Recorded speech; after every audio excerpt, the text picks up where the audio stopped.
Coming up on Transformers University, we return to the G1 cartoon one last time in 1986 to cover 3 of the more interesting episodes of the season. Some have great animation, some have interesting storytelling. All of them are worth talking about right now on Transformers University.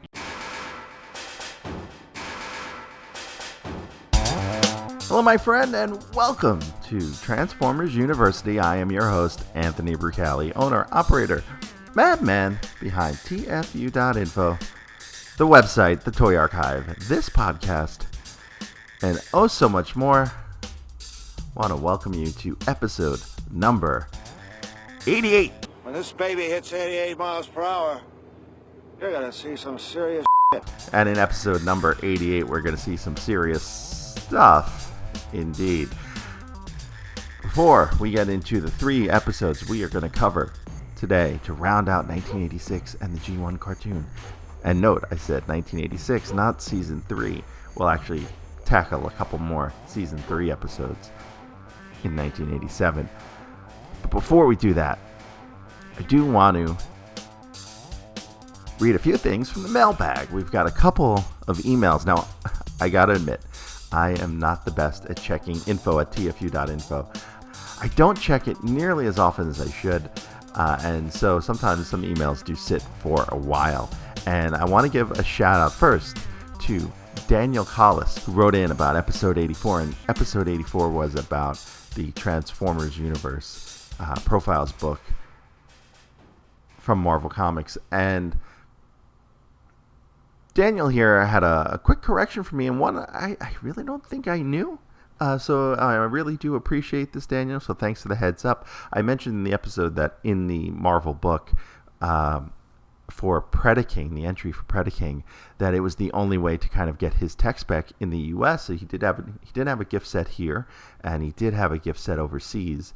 But as it turns out, and I didn't know this, probably because I bought my Predacons secondhand at a BotCon years and years and years ago.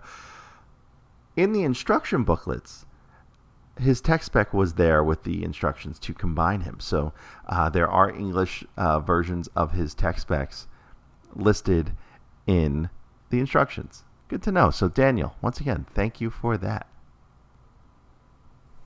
Now, the second email I wanted to just give a shout out to was Bradley Glynn. Now, Bradley writes in, "Hello, Anthony. As a Transformers fan since the second episode back in 1984, I've been enjoying listening to almost all of your podcasts while at work. They are quite thorough and informative. Recently, I listened to the episode where you covered the season 3 episode, The Ultimate Weapon. Did you notice that for some reason, Daniel's animation model was drawn larger and older than the other episodes? It's like his body aged a couple of years, but with the same voice, obviously." Bradley goes on to write, "Suggestion for a future topic, a summary of all the secret files of Teletran 2, noting that the Metroplex and Trypticon one had some brand new animation." Oh, Bradley, you are in for a treat because we are going to take a look at those at the end of this episode. So not only are we going to talk about 3 very important episodes from Season 3, those being Call of the Primitives, The Face of Nijika, and The Burden Hardest to Bear, but we'll also talk about the secret files of Teletran 2. Did that Metroplex Trypticon one have some brand new animation? I'm going to have to go back and relook before we talk about it. Once again, thanks, Bradley, for the email. And before we get into the show, got to remind you of a few things. Hey, want to help out this podcast or the website TFU.INFO? There's a number of ways you can do it. Let me tell you how. You can help us directly by joining our Patreon and enrolling as a student at Transformers University. There, you'll get early access to the podcast as well as exclusive behind-the-scenes peeks and perks for as little as $1 a month. Sign up is quick and easy. Just swing on by to www.patreon.com/TFUINFO. Another way you can help us is by using our Amazon link, www.tfu.info/Amazon. Type that into your browser whenever you want to shop at Amazon, and a portion of what you spend will be contributed back to us. It's that easy. Finally, you don't become the world's longest running transforming toy archive without some help from other fans. We're always on the hunt for photos of figures and accessories we're missing from our pages. If you'd like to contribute, Go to tfu.info/help for a list of what we need, or send an email to info@tfu.info. TFU.INFO, the Alpha Trion and Omega Prime of transforming toys. Now, back to the show. So let's get started with our talk about the episodes, and we're going to kick it off with Season 3, Episode 26. Overall, Episode 91, Call of the Primitives. Back to the Primitive! That one by Donald F. Glute. Original air date, November 18th, 1986. And this one has a bit of a legacy, and it's something that you're just going to have to watch the episode to understand. The art style in this episode is considered the best artwork in a G1 episode overall. I tend to agree. It's kind of hard to argue with it. There's a very strong anime influence to this episode and to the art in this episode. A lot of pointy antenna on a lot of robots. It does look really cool, though.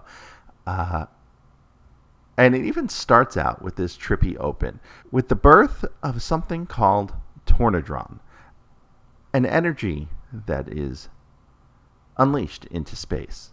You shall succeed where the other failed. He was matter, you are energy. He forgot who ruled him, you shall not. So from there, Tornadron. And interesting note here on the name. TF Wiki has Tornadron with a D-R-O-N, but everyone in the show sounds like they're saying Tornatron, T-R-O-N.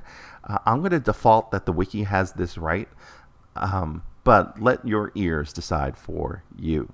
Now, Tornadron hitches a ride on a comet and somewhere on an asteroid. The Autobots and Decepticons are fighting. A pair of sweeps who identify themselves as Sweeps 6 and 7 approach the asteroid and the battle. And on Cybertron, or a moon of Cybertron, Cup has a stage 1 alert. I'm looking all over for you. I gotta get out of here pronto. I got a stage 5 clinger. There's a lot of robots running around in the background looking busy. Among those are Jazz and Bumblebee. This is the final appearance of Jazz in the G1 cartoon, and though he's not voiced, it's interesting to note that this episode did air 4 days before the passing of Scatman Crothers, the voice of Jazz. Also running in the background and not dead, Windcharger. So I guess he didn't die in the movie, or maybe that's an animation error. You decide. So Tornadron attacks Cybertron as a spider and starts draining the energy of the planet. You hear his master in voiceover continue. Already, Tornadron, you have done more than your predecessor, Unicron. And you know, there's some interesting art here of Unicron as they come out of this scene, and his head is floating around Cybertron, but now it's like stoned over, so it's not just the robot head, it's like encased in rock. And it's an interesting look for Unicron, and the holes and things that are blown in it have been covered over. It's probably an animation error, but it really does look cool. Back at the battle, a mysterious voice calls for the Primitives. Back to the Primitive! He calls for the Dinobots and accidentally calls Sludge by the wrong name. Come, snarl, sweep, swoop, and slag. Come, all primitives. Now, the Primitives are basically anyone with a beast form. So we have the Dinobots, the Predacons, the Terracons, Ravage, and Ratbat. Slugfest and Overkill in their only appearance in the cartoon. Trypticon, Skylynx, Steeljaw, and Ramhorn. Oddly enough, with all the cassettes out there flying out of Soundwave's chest in one scene, Laserbeak and Buzzsaw are left out of the equation. But, you know, Grimlock feels compelled. Me, Grimlock, must answer call, even though Grimlock don't know who calls or where from. Now, the Primitives board Trypticon, and everyone flies off. Skylynx doesn't board Trypticon, but flies outside of him. The Decepticons follow, and Tornadron finds this asteroid moon, whatever the heck it is. It might be Earth's moon, and drains the energy of the Autobots on it, and then the Decepticons who are off following Trypticon. He then goes and drains the energy of a blue planet that may or may not be Earth. On Trypticon, the Predacons and Dinobots decide to fight each other, and the Terracons Fight everybody! Trypticon shakes things up to stop the fights going on inside of his body, and the Primitives find the origin of the call. They land and take a look. Look! Strange creature! Grimlock think it dangerous enemy! Grimlock stomp enemies! No, Grimlock! Grimlock know what he does! The strange creature disappears, and Grimlock runs off a cliff.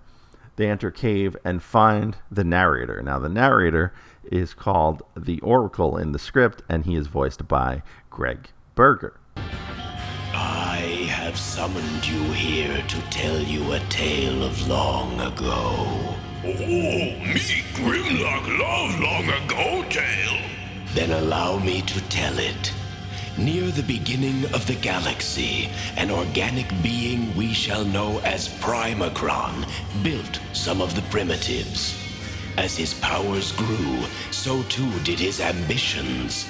His creatures were bigger, and finally, he created the monstrous Unicron. Unicron decided to rule himself and tried to dispose of Primacron. He failed, leaving Primacron broken but alive, while I, the Primacron's assistant, escaped to this dead world. And it's weird, when they show the Oracle escape, he escapes in the Matrix. It's a weird thing. Again, this being done by probably an animation studio that hadn't worked on the show before, they went all out to really make it look cool, but inadvertently might have caused a few things to happen story-wise that didn't necessarily mean to happen. The narrator then explains Tornadron's creation. Primacron then vowed not to make the same mistake again. Instead of creating a beast of matter like Unicron that could rebel, he created Tornadron, a cloud of living energy that, like a cannibal, feeds on energy, leaving suns dark and planets inert, blank slates to do with as he pleases. Primacron is a creature of sophisticated brilliance. His powerful brain conceives of infinitely complex plans. But perhaps he thinks too hard. Perhaps your simple instincts can defeat his plans. Therein lies our greatest hope. Therein lies our greatest fear.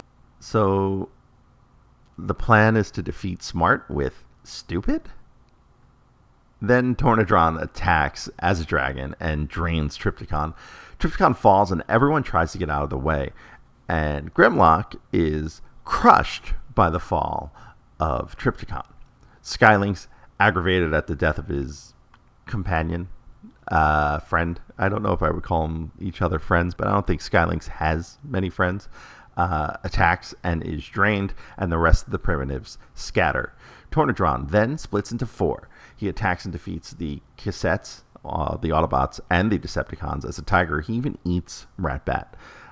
He fights Predacons as a giant robot and wins. He fights the Terracons as a three-headed dragon and wins, and then defeats the Dinobots as a different dragon.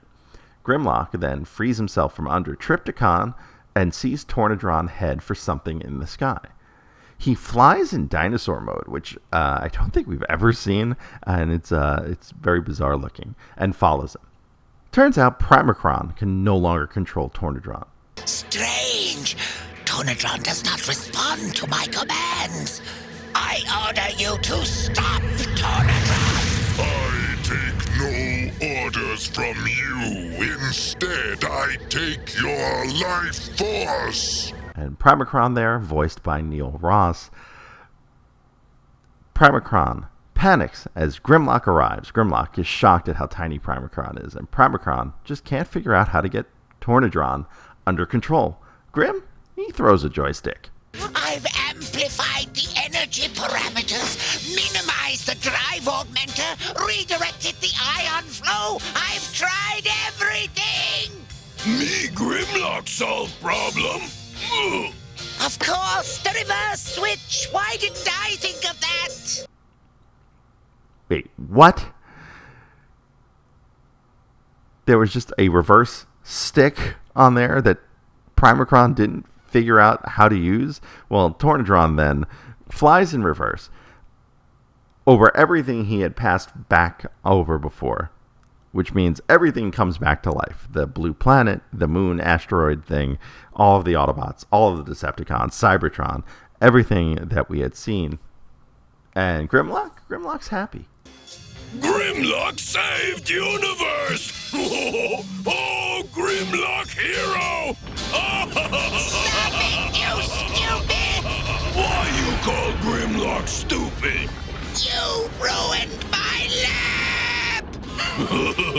Me Grimlock think that is smartest thing I ever done! And if you're happy and you know it, stomp your feet, because that's what Grimlock did and destroys the entire lab. The end. Quick note here, Primacron, voiced by Philip C. Clark.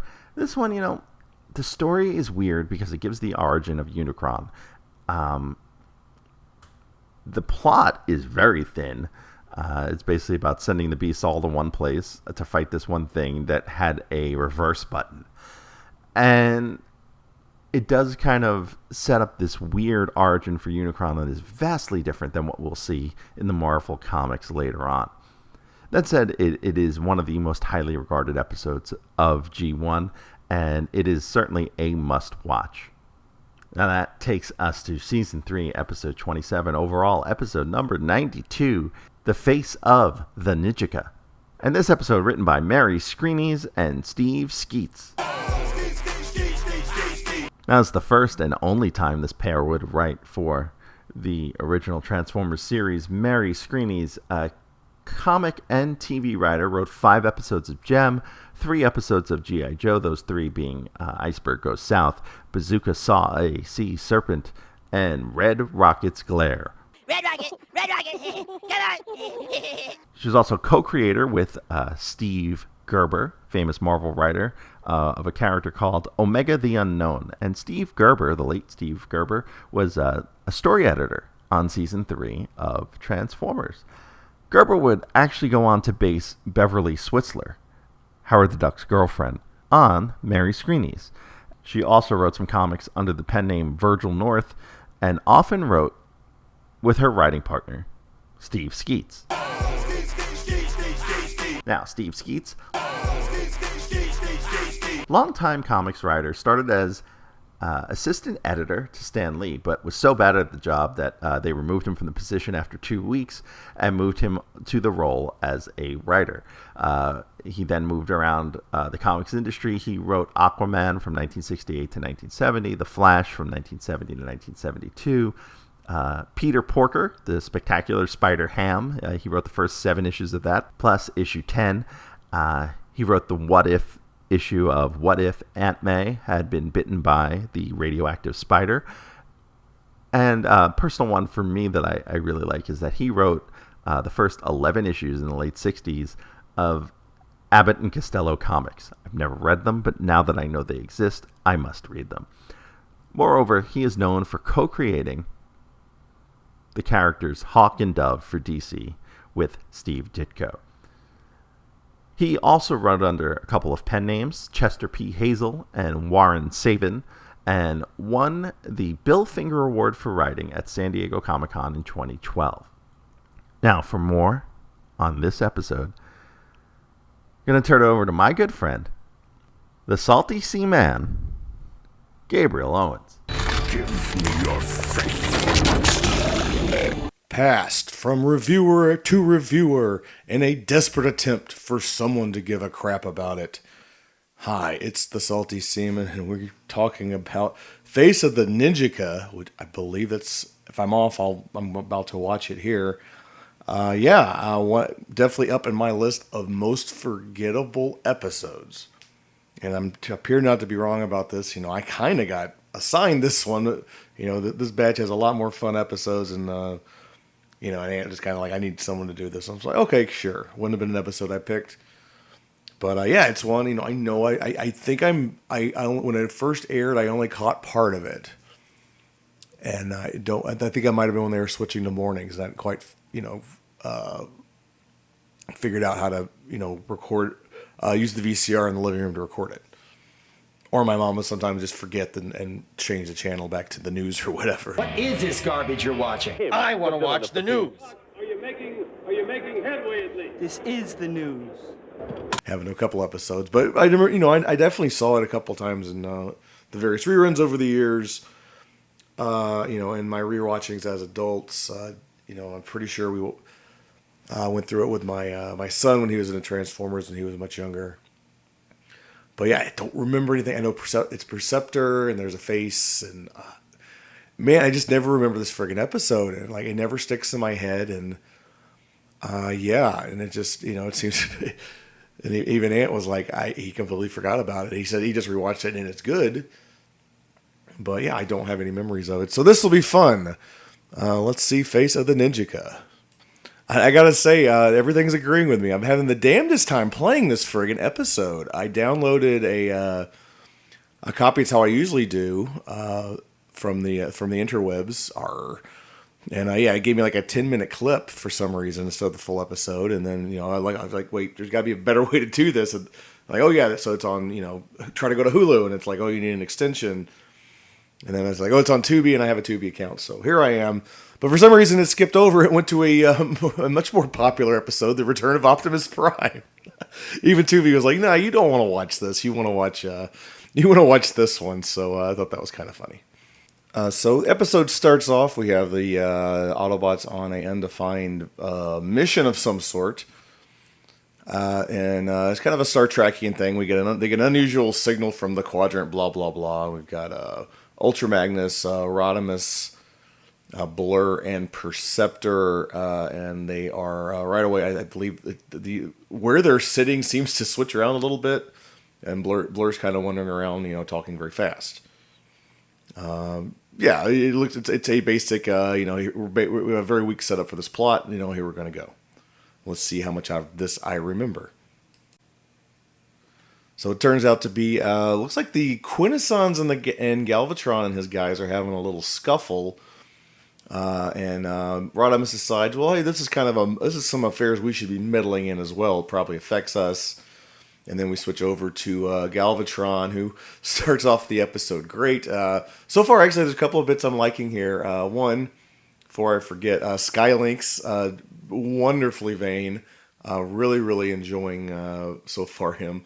Just everything he says is just so wonderful. And then with Galvatron, he starts off by punching Cyclonus square in the jaw. Do love me some crazy, violent Galvatron. So we get a three-way fight where the Autobots show up. The Quintessons driving a ship very much like the one from the movie. I'm sure this is all stock stuff they pulled. Animation kind of looks crisp, but it's jerky in places. Well, Skylinks was talking to the Autobots inside him. They were basically stock still for about 10 seconds, and as he transforms, which usually they don't transform. The larger ones, the carriers and whatnot, usually wait for everyone to exit.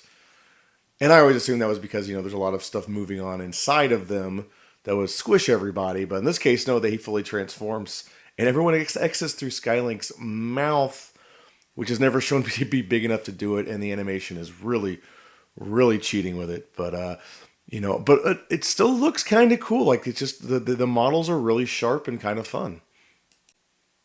And I suppose I should mention the MacGuffin of this episode is some kind of floating disc in space that the Quintessons own, which I believe is a kind of a space worm warp. If I we'll see. That's the Autobots are like, okay, well, what is this they're fighting over? It must be important. And Galvatron apparently knows what it is and is trying to steal it from them. So the Quintessons decide to go through the space warp, and everyone is pulled through with them in their, I guess, their space exhaust intake. I don't know. But there's one funny scene where Galvatron, in a desperate attempt to stop Autobots and Quintessons, just hurls Cyclonus through space. It's so great. So we get, kind of another MacGuffin here.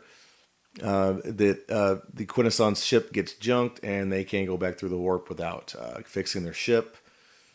And they spot Perceptor among the Autobots who have managed to live, coming through with their intake, or however that worked. And, they say he has a universal emulator on here, which now it does ring. This episode does ring a bell. So I do remember using that concept. I think because I saw the first 12 minutes of this episode. And that's the one bit I got was like, oh, he's got some kind of powerful hitchamadoo. And I do remember using that in my playtime and my little fanfic toy canon. So, yes, this episode is now ringing some bells. So they crash land on this primitive planet with looks like the extras from a Conan the Barbarian movie. Maybe I think it looks like a certain realm out of Forgotten Realms. Vaguely Himalayan, Mongolish, barbarian kind of looking things, and they capture Perceptor, who's stuck in giant microscope mode, and we hear Nijika, which is looking at his Autobot symbol face. Go to Rodimus and Ultra Magnus, hit the local foliage and said it was like hitting steel. Which Ultra Magnus comments that the molecular density of this planet's really high, which basically means the human-looking barbarian things are going to be on equal level with these giant robots, I assume. And we hit the commercial break with the now very obviously Asian stereotype barbarian people. Carves out Perceptor's universal emulator behind his insignia, while Perceptor almost painfully narrates to the audience what is happening. What in the name of Alpha Trion? Rodimus, Ultra Magnus, Blur! I'm in a terrible predicament! The universal emulator located behind my insignia! He's removing my insignia!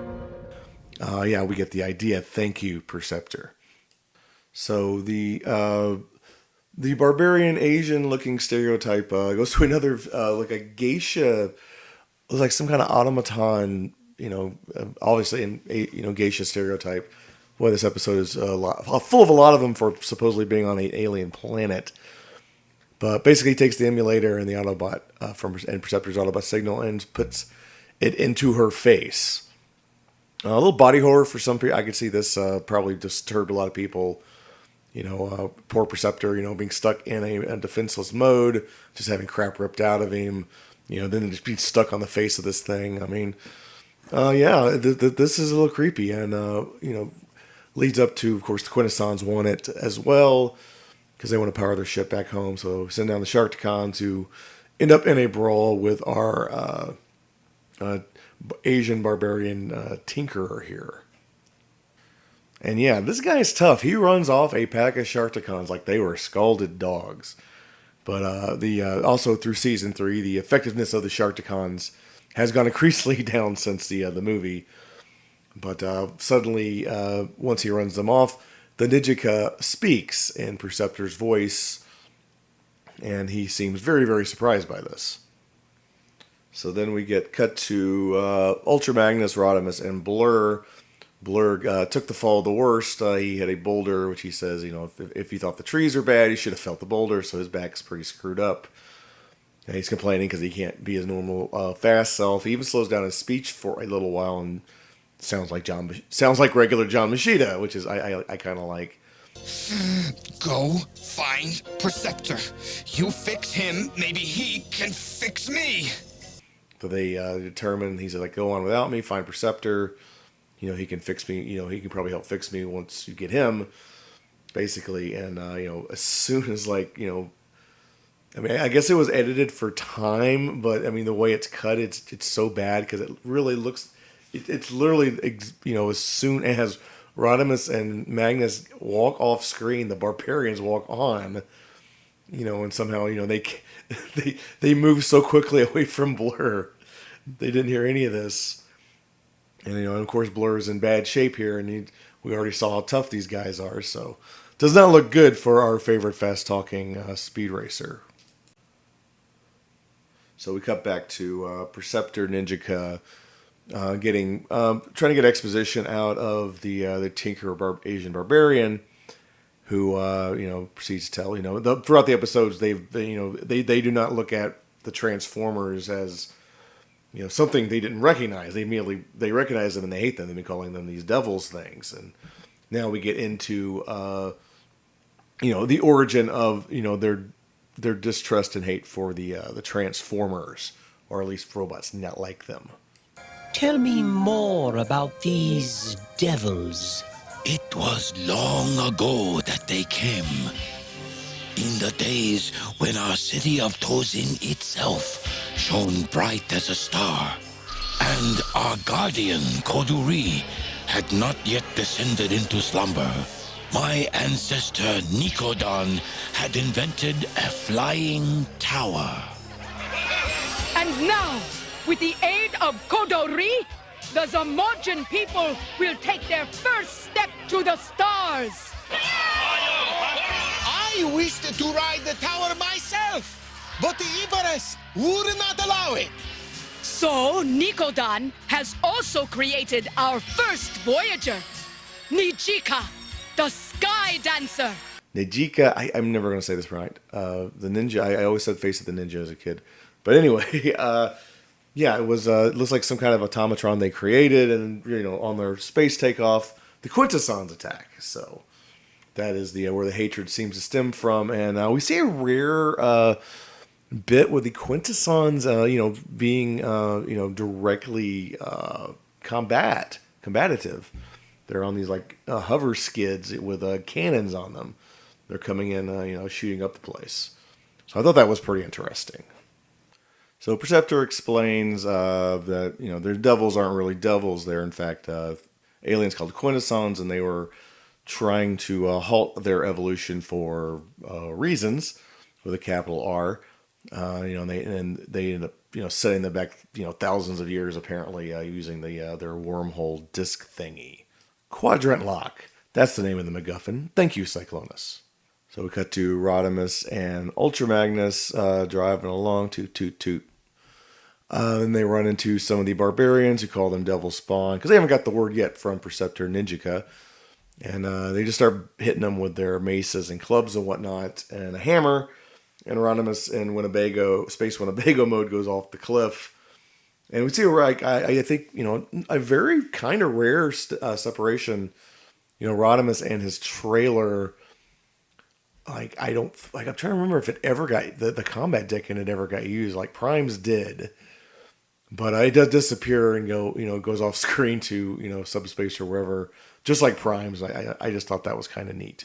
I don't know if I've ever noticed that before, or if I have, it doesn't happen very often. And I should note it comes right back from off screen as soon as he needs it. So there you go. And we get a whole probably maybe one of Rodimus's more famous quotes here. Let Ant play it for you as they drive the barbarians off, and it's one of my favorite too. Yeah, sure. How about we blow this popsicle stand? So they find They enter the Tinkerer's shop. They find Preceptor's body minus the Universal Emulator, and so they go down into the city to look around and find him. Get another little quip from Rodimus. This episode really does give Rodimus a little bit of some of his personality. But it's just pretty funny. Kind of actually the animation, the models are pretty crisp, but it's a very awkward bit of just Ultra Magnus carrying around microscope mode Preceptor. So Cyclonus and Quintessons, by the way, these people recognize on sight and hate, are just standing in the crowd trying to stir up the rabble. And yes, the Quintessons is like, hey, don't draw attention to ourselves. Like, why are you in the middle of these people? Shouldn't they be freaked? It makes no It makes no sense. Burn him now! Be silent! Don't call attention to us! Vengeance now! Yes, the devils must pay! Anyways, Blur's about to get boiled in lava. So the little Empress comes down and tells them to stop, and they bring Perceptor out. This is basically a minor god, the Nijika. And and Perceptor kind of lays down exactly what's going on. It's like, hey, this guy should be an ally, and these are not the people. Your stars were not stolen; they're merely hidden. In fact, these guys are called Quintessons. They're bad guys, and they're coming back, and we need to get ready for them. And taking a cue from Cyclonus, but again, these two are still standing in the middle of this rabble, and it's not like if they're blending in; they're giant, and no one notices. It really is too much to bear. But regardless, the Quintesson, riles them up too much, and they go attack. They turn on the Empress and the Nijika because their fear outweighed, their otherwise beliefs that they've held on to for so long. I think there's some kind of moral message there. Take that as you will. And during the Fracas escape, we see Cyclonus grab Perceptor / the Universal Emulator / the Nijika. So we get Blur is dropped into the hot lava melting whatever it is, but it actually seems to be helping him, like therapeutically massaging his back, I guess. And the Quintessons, get the Universal Emulator into their ship, got up, casually toss away the Nijika body as Blur starts to get out of the hot lava. Maybe not so hot lava. And then Rodimus says a line that it's hey Speedball, wait for us. It's like, Hey, Speedball, wait for us! Yeah, phrasing, Rodimus. So we finish up the episode with somehow I don't know if I really maybe Ian can explain. I don't really understand how they send him back through the quadrant hole. They send the Quintessence ship goes back through the quadrant hole or the MacGuffin. Cyclonus chases them. Galvatron disappears halfway through this episode. He's just friggin' gone. Somehow that clears up the dust that's been blocking the stars, and we do get the reasons with the capital R why the Quintessons didn't want, maybe they viewed them as a threat.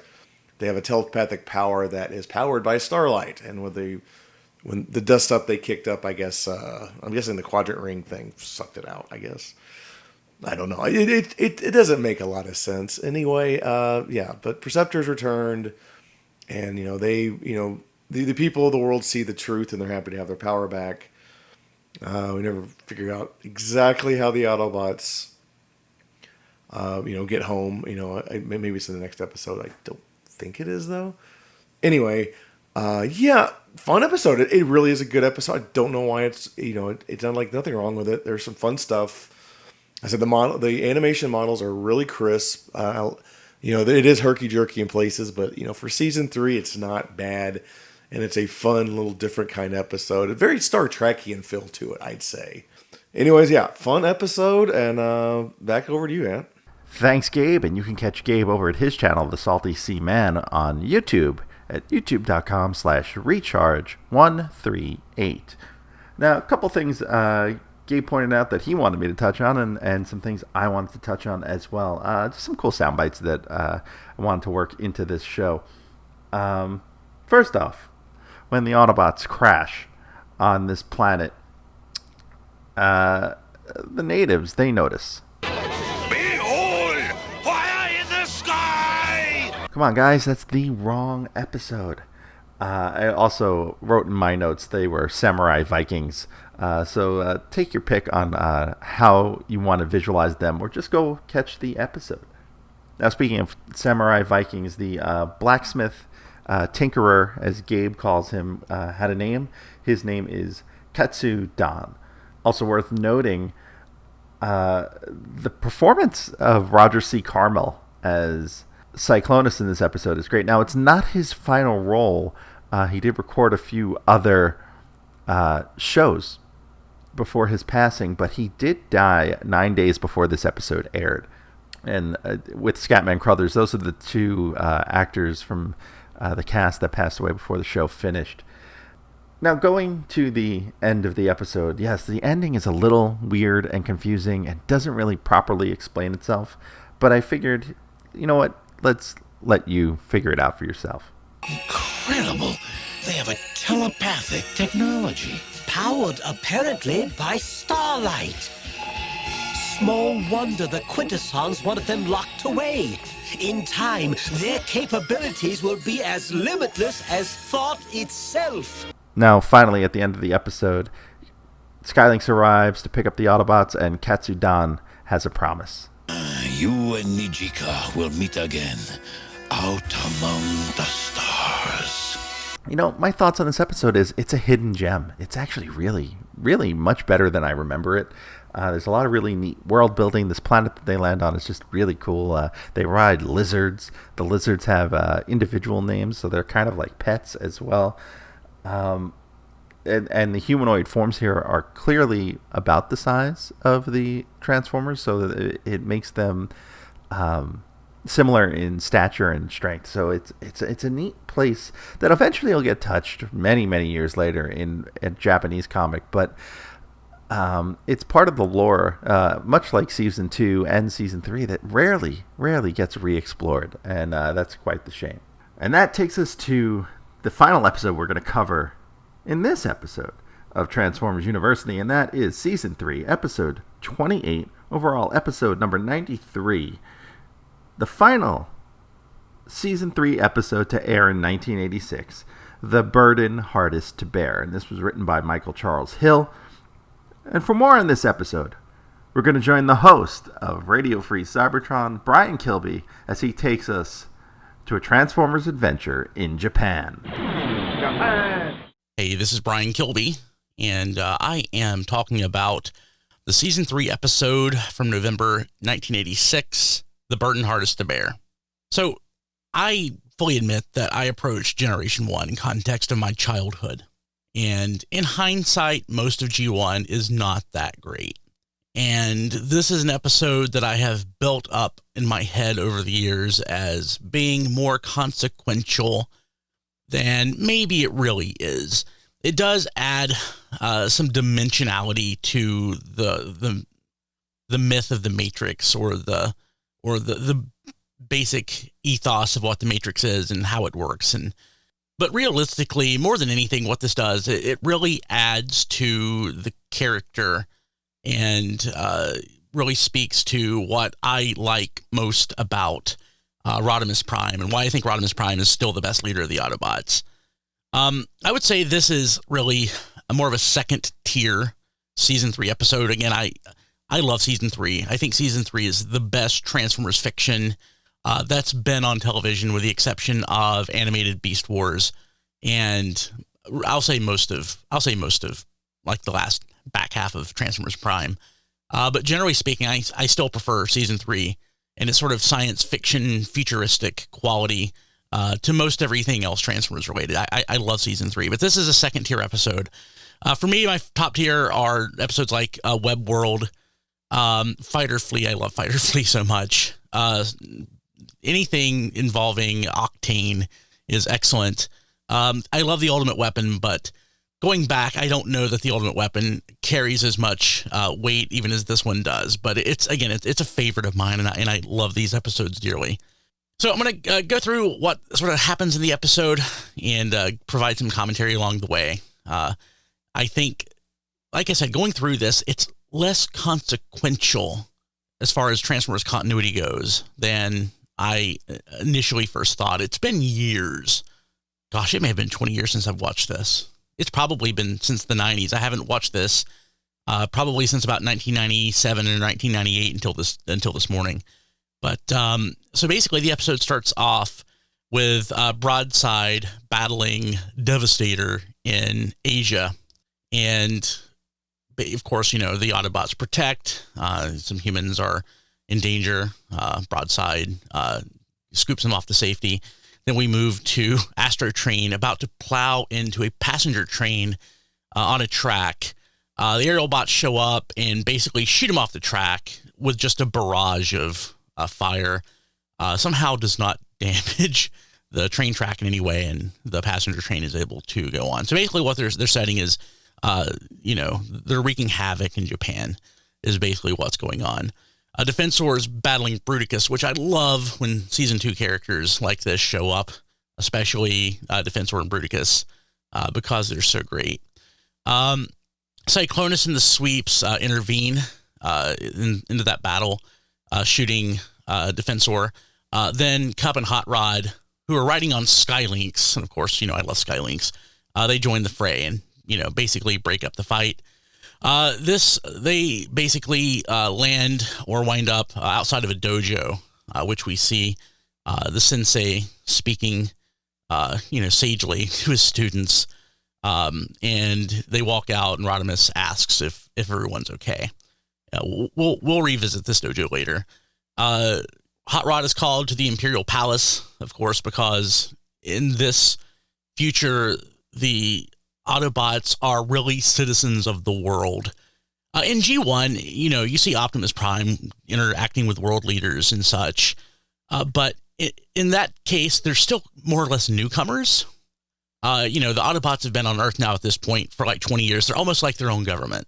But I really appreciate how ingrained the Autobots really are, because instead of the wonder and awe that you would see earlier on, in some cases, with humans interacting with the Transformers, it's like, it's the big metal people from over there. They're getting in our business today. So, but he goes to the Imperial Palace and gets basically yelled at for hours, and he's just really frustrated. His diplomacy skills are really lacking. He basically storms off, suggesting that the Japanese protect themselves. I guess he's unfamiliar with the treaties of San Francisco and the mutual cooperation and security between the U.S. and Japan. Basically saying that, the Japanese have a limited amount of their basic income that they can put toward defense. Of course, maybe it's more of a police action that, they're talking about, but I don't know. I digress, but I still think he probably needs to read a history book. So Marissa Fairborn arrives basically back on the scene at wherever the Autobots are. They're talking it out. She tells Rodimus, who's been complaining to Cup, basically, that he's overworked and stressed.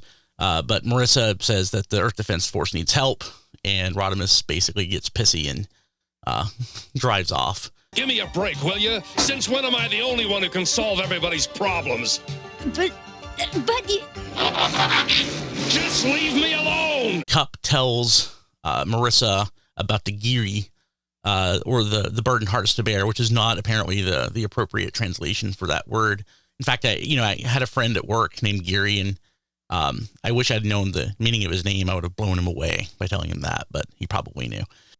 But actually, Cup describes this situation also happening to Optimus. Same thing happened to Optimus Prime after the Matrix was passed to him. Optimus learned to live with his Giri and respect it. Optimus Prime is dead at this point. He's not on screen. But that one sentence adds more depth and character to Optimus Prime than like the last 3 Transformer series have, by, really trying to overplay Optimus as a character. Optimus is more of a force of nature. You don't need to go too far into trying to flesh out his character. He is what he is. He's 2-dimensional. Little bits like this go a long way to flesh him out. We don't need a whole series with him, trying to confront his demons. But with that, basically, Marissa decides that it's her job to intervene and basically talk Rodimus off the edge and bring him back down. So Rodimus is out driving fast on a winding road, basically a cliff's edge. Basically, there's a guardrail protecting him, keeping cars from going off the road and down a cliff. But he's driving fast. just blowing off steam. And Marissa shows up wanting to help. Rodimus wants to hear none of it. Then Dead End and Wild Rider show up. And basically, they're just out having fun, as, Stunticons do.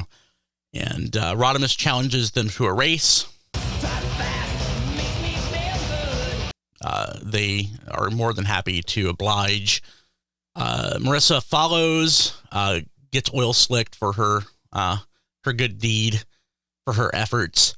And basically Rodimus is like, oh crap, I need to do something to help her. So he turns around, strikes one of the Stunticons, and basically gets knocked off of the cliff through a guardrail, rolls down the cliff, and Marissa gets stuck in a bog or a swamp or something. And the Decepticons go to check Rodimus, but they do find Hot Rod, and they find the Matrix laying there. I guess they actually didn't care whether or not Hot Rod was there. But Rodimus transforms back into Hot Rod, which, as far as storytelling goes and metaphor, I don't really like that Rodimus reverts back to Hot Rod when he doesn't have the Matrix. Again, metaphorically, I think Hot Rod has grown far more than this storytelling trope or idea basically gives him credit for. And I just don't think that it's fair to represent him as going back to like a neotenous state, a childlike state. But for the purposes of storytelling, it works for this episode. So the Stunticons take the Matrix back to Galvatron, who is very pleased, and basically says that he'll use it to destroy the Autobots. Being Galvatron, of course, he puts it into his arm cannon. At last, all shall be one. Under Galvatron's rule. You dropped it, didn't you? You broke the Matrix, didn't you? Like it's a DVD player or a tablet or something, and dropping it's going to break it. I love that. He tries to fire again, and it shoots out Autobot ghosts. That's so Shakespearean. And basically shoots out Autobot ghosts who tell him that he needs to return it to the Autobots. He agrees to do so. They leave. Then he gives it to Scourge and tells him to destroy it, of course, because you're going to trust Scourge to do that. But mighty Galvatron, you agreed to return it. I lied! If we can't have it, then no one shall. Scourge takes it, says, hey, this is ultimate power. It's stupid to destroy it. And he throws it in his chest, and he just goes through this gruesome metamorphosis to, Rodimus Prime, or whatever you want to say. He's like even crying as this is happening. It's just lovely. He proclaims that he has the power of 100,000 Decepticons, and he goes back and challenges Galvatron, basically to, for leadership of the Decepticons. The Matrix gives Scourge crazy new powers. He has these I-beams that pack a wallop. He shoots Galvatron with the I-beams that put Galvatron out of commission for a few minutes. And loyal Cyclonus, of course, defends his master and shoots Scourge, and basically Scourge bounces it back off of his stomach like some funny Dragon Ball Z character or something, I don't know. But he basically takes Cyclonus out as well. And Scourge declares himself leader of the Decepticons, and that he tells them that they need to go to Earth to attack the Autobots, and they follow suit. Galvatron basically pulls himself out. He and Cyclonus agree that they have to go and stop Scourge, and of course Galvatron also strikes Cyclonus down with his back of his hand, basically, because that's what, an abusive relationship is like, at least on screen and in a cartoon in the 1980s. I just want to say that there is a lot of awesome fanfic potential that I think personally is left untapped with Scourge as leader of the Decepticons with the Matrix. I'm certain somebody back in the day wrote something around that. I know that the quote-unquote Decepticon Matrix was, fanfic fodder as well, but I just love the idea of Scourge having the Matrix and being the Decepticon leader. Had things worked out just a little differently, he might have kept leadership of the Decepticons through the power of the Matrix. And I don't know if the Matrix is a force of good, maybe eventually, it might have changed their ways. Who knows? We will never know, because that is not what happens. They are on the way to Earth. Of course, the Decepticons decide that they are going to attack Japan because, I guess that's what you do. But before the Decepticons are back in Japan, Hot Rod finds himself in that dojo that he was at earlier. Somehow he managed to get in there, and, he was on his knees, deferentially speaking to that sensei, who gave basically the same story that Cup gave earlier about the Geary, except he did a better job of it. And he basically told Hot Rod that if you shirk your responsibility, you're a loser. That's the long and the short of the story. Whatever destiny obliges one to do, one's Geary. For he who deserts his obligation is already defeated. Thank you, Sensei. You've given me a lot to think about. So the Decepticons arrive in Japan, start attacking people. It's weird. Scourge has, again, strange powers. He has like this energy thing that basically immobilizes Autobots, it seems. He utilizes that with Cup and with Broadside again. And it's just strangely, Scourge threatens this old lady. And then out of the blue, this young man, a warrior with a sword, because I guess the writers thought that people carried swords in Japan, comes up from behind Scourge and attacks Scourge's roboto Achilles tendon, I guess, and Scourge goes down, and he saves the old lady. They run away. But then, of course, Scourge is vengeful, and he tracks them down into an alley and is about to strike them dead when Hot Rod arrives on the scene and basically bumps Scourge and throws him into the building. The Matrix did this to you? Then I have to take it back. I see now it is my obligation. I belong to it. As much as it belongs to me. He basically shoots Scourge with this overpowered pistol, probably the one Megatron used to kill Optimus, because it's so powerful. It strikes Scourge down. Hot Rod takes the Matrix back and returns back to Rodimus Prime, and he drives off with the people in tow. Galvatron and Cyclonus show up. Scourge begs for mercy, which, of course, Galvatron does not give. Scourge blames his actions on the Matrix. Galvatron throws him and then shoots him with a cannon, but somehow manages to not kill him. Rodimus shows back up, and basically they live happily ever after. Watching it again, there's just, I really do love it. It is a bit shallow. It does feature a lot of, say, like pop psychology ideas. But again, this was a show presented to 5-year-olds, or in my case, a 7-year-old. So, in that case, for the 80s, I think this was still a pretty darn good episode. And I think that there is a hidden message in here that I didn't get as a kid, and other kids probably missed as well. But, it's basically, if you have a responsibility, you need to follow through it. I don't know if that was the intent, if that was like, if in their writing sessions, like, hey, let's have a moral to this episode. Season 3 tended to have, in my mind, more morals to the stories than season 2 episodes did. They're sometimes more fable-like. I don't know. I love season 3. I think this is a good episode.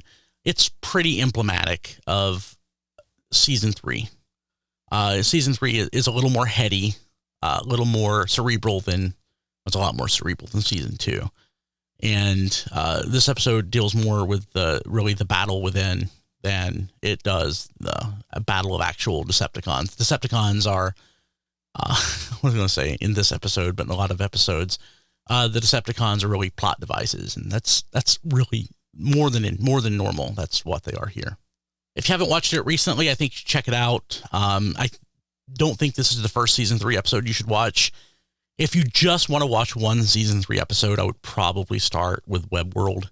That's going to be a little out there for some people because it is such a strange concept for an afternoon cartoon. But I think that it's probably the best the series has to offer. But really, I think this is a good episode, and it's definitely worth watching. And I'd have to agree with Brian in this one. This is a great episode. It's very quotable for an episode that people don't necessarily remember. Galvatron is amazing in this episode, and we'll talk a little bit about a few of those things that Brian didn't cover. And Rodimus Prime is really good. I like the development of him in this. I like that he reverts back to being Hot Rod when he loses the Matrix. So I disagree with Brian there. I think that's pretty cool. And Scourge's characterization in this episode also really good. I think Brian touched on a lot of the things I wanted to mention, but I'm going to go back to just a couple of things from my notes.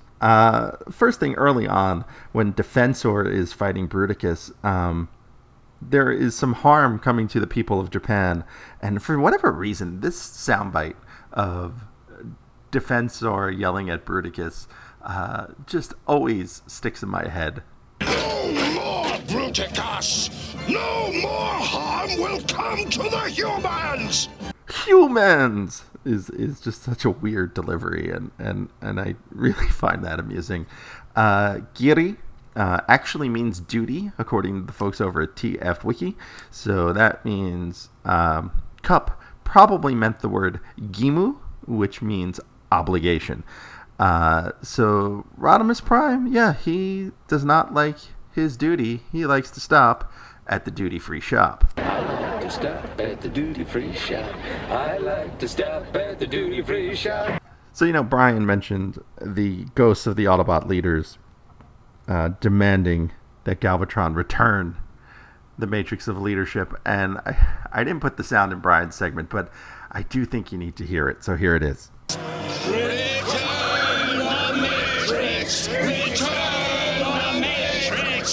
And that actually comes from a longer version of the script.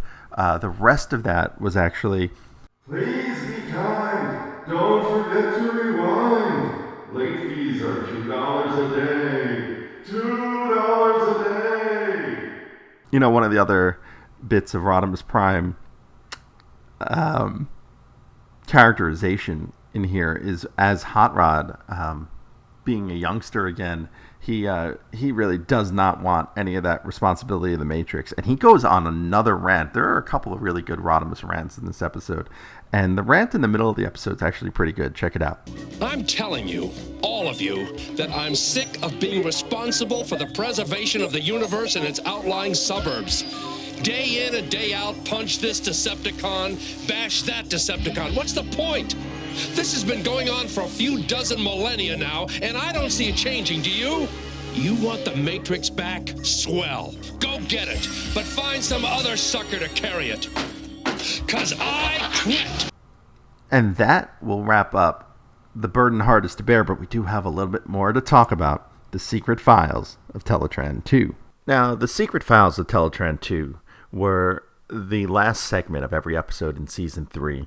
They were basically a way to recap the history, much like the show in a much shorter form, within the cartoon. So if you hadn't seen Season 1 or 2, if you hadn't seen Transformers the movie, Season 3 is very different from the first two seasons. So actually even jumping from one to the other, from Season 2 into Season 3, it was a way to catch up the viewer on who all these new people were. Now, in the US version, there were 7 in total. The Japanese version of the series actually had a few more. They had 13 in total. However, not all of the 7 from the US were used in the Japanese version of the series. There were, in fact, 2 that didn't make it over, and we'll talk about those. Let's start this conversation with the way the Secret Files of Teletran 2 introduced the new cast of Autobots. Fleeing the wars that devastated their home planet of Cybertron, most of the Autobots made Earth their temporary home. Under the leadership of the powerful robot Optimus Prime, the heroic Autobots battled fearlessly against the assaults of the evil Decepticons, protecting their new human friends. Now it is the year 2006, and the Autobots have reclaimed the planet of their origin, Cybertron, to establish a new golden age. In migrating from Earth, they have been reunited with companions from other regions of the galaxy, including Skylynx, the gigantic space shuttle, Blur, There, I've turned off the goo so we can walk. the fastest car on wheels, Cup, the flinty old warrior, Wheelie, who always offers advice in rhymes, Springer, the mighty helicopter, Arcee, a forceful female Autobot, and Wreck-Gar, the leader of a tribe of Autobots that dwells on the planet Junkion. The Autobots have a new leader, Rodimus Prime, who inherited from Optimus Prime the Autobot matrix of leadership. As a receptacle of the wisdom of Autobot leaders for the past millions of years, the matrix helps Rodimus guide the Autobots in their darkest hours as they fight to end the tyranny of the evil Decepticons.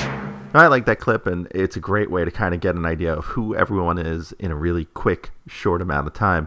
And they did the same, of course, for the Decepticons. The Decepticons are a malevolent race of robot warriors. Brutal and merciless, the Decepticons are driven by a single, undeviating goal: total domination of the universe.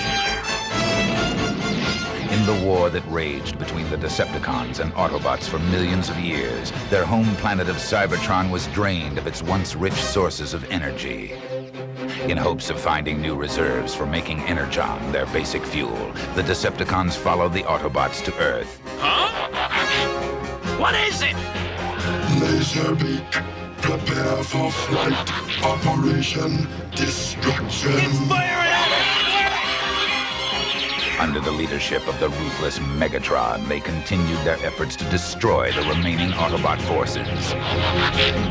They attacked throughout the Earth and in space, using their underwater Decepticon headquarters as their staging base and bunker.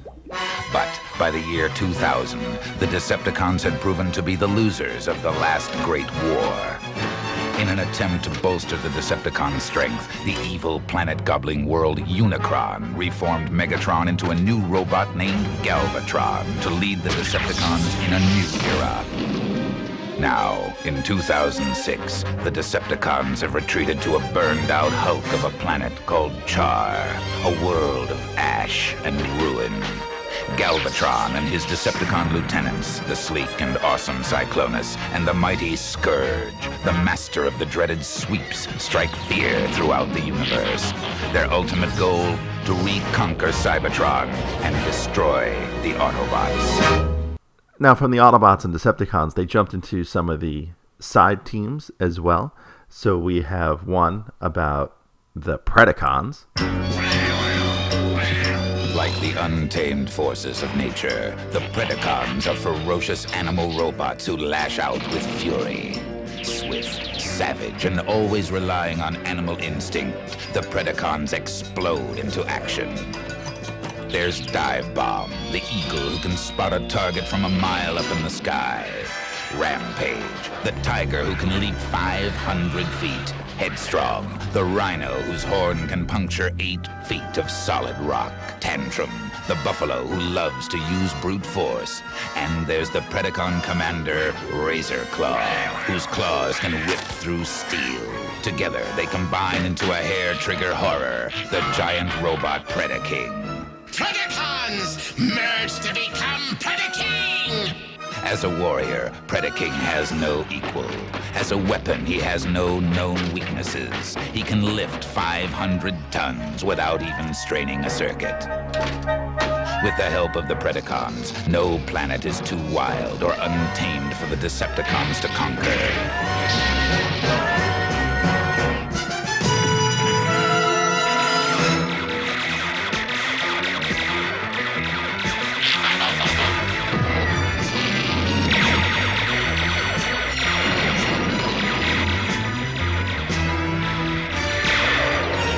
The Autobots are forced to find new defenses against the mechanical menace, Predaking. So, I really like that line about no planet is too wild. Because it's a very short, simple way of doing some world building. And I think that's really one of the strong points of these secret files of Teletran too, right? Because they create worlds that we haven't seen and won't see, and kind of spark the imagination to what could have been and what was going on behind the scenes, right? When we weren't seeing our favorite characters. The next one is one of the ones that didn't air in Japan, and it's about the cassettes. From the secret files of Teletran 2. In the days of Megatron, Decepticons developed the art of espionage using cassette technology. Their first cassette, Laserbeak, could fly undetected into any Autobot stronghold, record information, and then return to base. Then the Decepticons decided to increase their spying abilities with Rat-Bat. As a bat, Rat-Bat can hide in crevices that Laserbeak can't reach, and he's especially effective in tunnels, caves, or in the darkness of space. Rat-Bat reports on the Autobots' most carefully guarded secrets. The Autobots had no choice but to strike back at these Decepticon techniques of stealth, building a force of cassette transformers of their own, with Blaster as their guardian. They constructed Ramhorn, the Rhino, who can use animalistic force if cornered, and Steeljaw, the Lion, who can crawl through the foliage of any alien world to sneak up on Decepticons. They also bolstered their cassette force with Rewind and Eject, who can transform to robot mode and use more conventional fighting force techniques.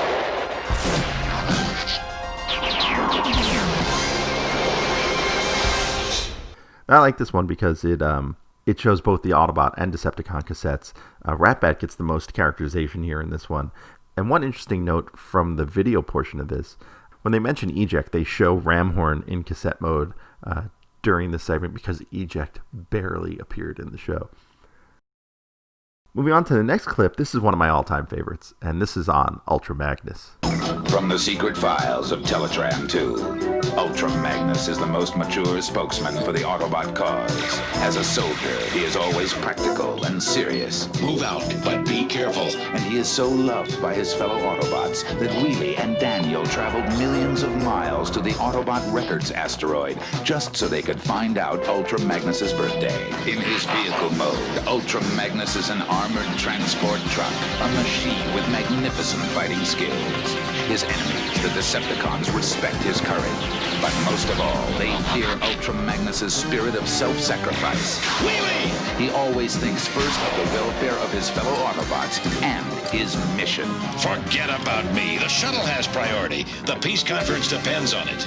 Ultra Magnus. Now, you know how I talk about playable moments.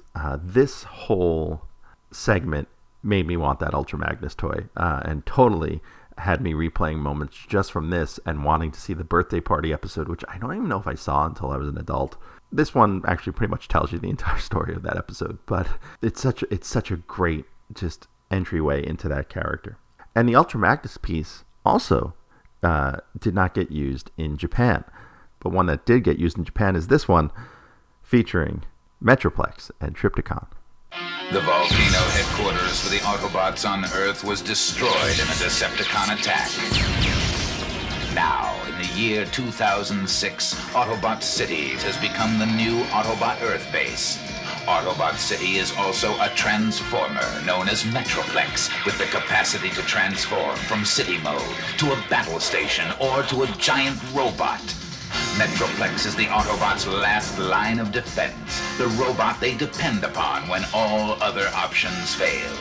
Metroplex is my kind of town! When Metroplex transforms to a robot, some of his modular components form smaller, separate robots. Six Gun, the ideal defensive battle scout, Slammer, the tank, and Scamper, the tough little car that berths in Metroplex's city ramp.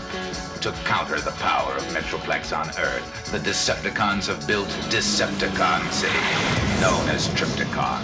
The city can transform to battle station mode, becoming a mobile menace with X-ray lasers and twin photon cannons. Trypticon also has a dinosaur mode, an immense walking reptilian form that crushes anything in its path. Metroplex and Trypticon are each other's deadliest enemies. Whenever they approach one another, they lock in battle and engage in incredible combat. And the victor in their epic struggles may someday turn the tide of battle in favor of either the Decepticons or the Autobots. Which will it be? You know, it's funny. I'm not used to hearing the phrase Decepticon City as a location and not a description. Couple things worth noting here. Yes, it does have a little piece of original animation in it, featuring Scamper and Slammer in their vehicle modes driving around. I also find it interesting that they mentioned the last line of defense, but they seem to have gotten the other last line of defense, Omega Supreme. And it was the only one to appear in only one episode, and this one only aired at the end of the episode, The Quintesson Journal. Now, speaking of the Quintessons, that brings us to our final clip, the 7th clip overall, and that is the Quintessons. The Quintessons are sinister robotic creatures with 5-sided heads, each side with a different face, including the face of death. These tentacled beings who travel on beams of energy are cruel and emotionless, and the creators of all the Transformers on Cybertron millions of years ago. The Quintessons never intended their intelligent machines to develop emotions. But to their horror, the Transformers rose up against their masters and drove them away from Cybertron. The Quintessons retreated to a planet they named Quintessa, where they lived a stark and barren existence with their Sharkticon guards. Sinister and vicious, lacking any individualistic intelligence, the Sharkticons usually serve as executioners for their Quintesson masters, who toss condemned victims into the Sharkticon pit.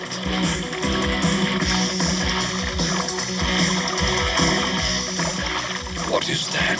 The Quintessons finally decided to blow up their planet, Quintessa. I shall miss Quintessa. To try to prevent Autobot captives and invaders from escaping. Their plot to destroy the Autobots' faith. And now, without a world of their own, they roam the universe with their Sharkticons, making victims of whatever luckless beings cross their path. Their goal is to regain control of Cybertron and eradicate all Autobots and Decepticons. Yet, so manipulative and cunning are they that they even trick the Decepticons into helping them achieve their aim. Decepticons! Attack! Very soon now, Cybertron will be ours! I was trying to figure out what they meant by finally decided. Like, were they talking about it? It's a very, very bizarre way of putting things. And that will wrap up the Secret Files of Teletran 2. Thanks for listening to the show. Stick around to hear what's coming up next episode, but first, I want to fill you in on a few ways you can stay in touch with the show. Want to be on the show? Leave us a voicemail at 702-763-4838. That's 702-POD-4TFU. Or send an email to info@tfu.info. Be sure to catch us on Twitter at TFU_info and on Facebook and Instagram under the username TFU.INFO, all one word. Also, please subscribe to our YouTube channel, youtube.com/TFU.INFO, where we post all of our podcasts, plus special video segments, reviews, and live coverage of Transformers-related events such as New York Toy Fair and New York Comic-Con. I hope you enjoyed this episode. Please visit us at www.tfu.info, the world's longest-running transforming toy archive. So I want to thank you for joining me through the final 3 episodes of 1986. We do have 2 more episodes in Season 3 to cover in 1987. But before we go to 1987, we do have a pair of episodes left in 1986. And next time on the show, we're going to talk one last time about Transformers the movie. And we're going to go over the original Ron Friedman script. We'll point out the differences and talk about the framework that was laid out in the first draft. So until next time, I am your host, Anthony Brucali, owner-operator Madman behind TFU.INFO. See ya.